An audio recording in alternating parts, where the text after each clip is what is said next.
روزے کی نیت کب اور کیسے کی جائے؟ بسم اللہ الرحمن الرحیم۔ نیت کو عبادت میں بہت زیادہ اہمیت حاصل ہے۔ نیت بعض اوقات تو کام جو شرعی امور ہوتے ہیں وہ نیت کے بغیر ہوتے ہی نہیں، یعنی شروع ہی نہیں ہوتے۔ بعض اوقات وہ شروع تو ہو جاتے ہیں لیکن بے روح رہ جاتے ہیں اور ان کا ثواب نہیں ملتا۔ جیسے وضو ہے تو اگر کسی نے اعضائے وضو کو دھو لیا تو اس کا وضو تو ہو گیا، لیکن اس کو ثواب نہیں ملے گا کیونکہ اس نے نیت نہیں کی تھی۔ لیکن بعض امور وہ ہوتے ہیں کہ جو نیت کے بغیر شروع ہی نہیں ہوتے، جیسے وضو کے علاوہ جب ہم نماز کی بات کریں، نماز ہے، روزہ ہے، اسی طرح زکوٰۃ کا معاملہ ہے یا حج کا معاملہ ہے، یہ وہ عبادات ہیں جو نیت کے بغیر شروع ہی نہیں ہوتی۔ لہٰذا نیت عبادت کے لیے ایک ضروری جز ہے۔ اور جب ہم روزے کی بات کرتے ہیں تو روزے میں پھر ہم دو اقسام کر دیتے ہیں اس کی، اور اس طرح سے اس کو ڈسٹریبیوٹ کرتے ہیں کہ وہ روزے جن کے لیے شریعت مطہرہ نے وقت کو معین کر دیا ہے، یعنی رمضان کا روزہ رمضان ہی میں اگر ادا کر رہے ہیں تو اس کا مطلب ہے شریعت نے وقت کو متعین کر دیا۔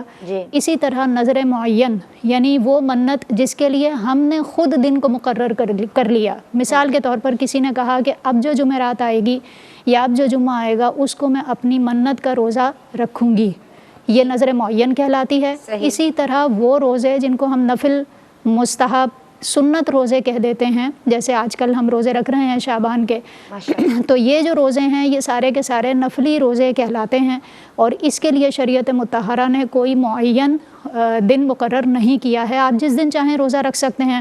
بعض لوگ وہ بھی ہوتے ہیں جو ان دنوں میں ان ایام میں روزے کی باقاعدہ طور پر پریکٹس نہیں کر پاتے، تو اس پر شریعت مطہرہ مؤاخذہ بھی نہیں کرتی۔ نفل عبادت کا حکم یہی ہوتا ہے کہ شریعت مطہرہ نے دن معین بھی نہیں کیا اور فورسفلی ہم سے مطالبہ بھی نہیں کیا ہے۔ یہ تینوں طرح کے روزے ایسے ہیں کہ جن کے لیے رات میں بھی نیت کی جا سکتی ہے، اور دحوہ کبریٰ سے پہلے پہلے، نصف النہار سے پہلے پہلے، جس کو عام طور پر زوال کا وقت کہہ دیا جاتا ہے، اس وقت سے پہلے پہلے بھی نیت معتبر ہوتی ہے۔ اچھا، یہاں پر یہ بات بھی سمجھنا ضروری ہے کہ نیت معتبر ہے تو اس کا مطلب یہ ہے کہ روزے کے وقت میں کم از کم کچھ کھایا پیا نہ ہو۔ صبح صادق کے بعد سے لے کر اور نصف النہار کے وقت تک، جب تک نیت کا وقت ایکسٹینڈ کیا گیا ہے، اس وقت میں کچھ کھایا پیا نہ ہو، تبھی یہ نیت معتبر ہوگی۔ ایسا نہیں ہے کہ ہم صبح میں کھاتے رہے اور اب ہم کہیں کہ نیت کر سکتے ہیں لہٰذا نصف النہار سے ہی نیت کر لیتے ہیں اور یہی روزہ کنسیڈر ہو جائے گا، تو اس کانسیپٹ کا مطلب یہ نہیں ہے۔ اس کا مطلب یہ ہے کہ رات میں اگر نیت کی ہے، اور رات کا وقت شروع ہوتا ہے مغرب سے لے کر نصف النہار، یعنی جب روزے کا وقت شروع ہو گیا اور نصف النہار یا دحوہ کبریٰ کا وقت آ گیا، یعنی عرفاً جو زوال کا وقت ہے وہ شروع ہو گیا، اس سے پہلے پہلے نیت معتبر ہے۔ اگر رات میں کسی نے نیت کی بہت اچھی بات ہے۔ سحری کے لیے اٹھ گئے تو یہ سحری کے لیے اٹھ جانا خود نیت کی وضاحت کر رہا ہے۔ بالکل، اگر بالفرض یہ بھی نہ ہو سکا اور آنکھ تھوڑی سی دیر سے کھلی ہے، فجر کا وقت شروع ہو گیا، تو اب یہ نصف النہار سے پہلے پہلے نیت معتبر ہوگی۔ اور یہی اصول رمضان کے فرض روزے جب ہم رمضان میں ادا کر رہے ہیں وہاں پر یہی رول اپلائی ہوگا، نظر معین میں بھی یہی ہوگا، اور نفل روزے کا بھی یہی حکم ہے۔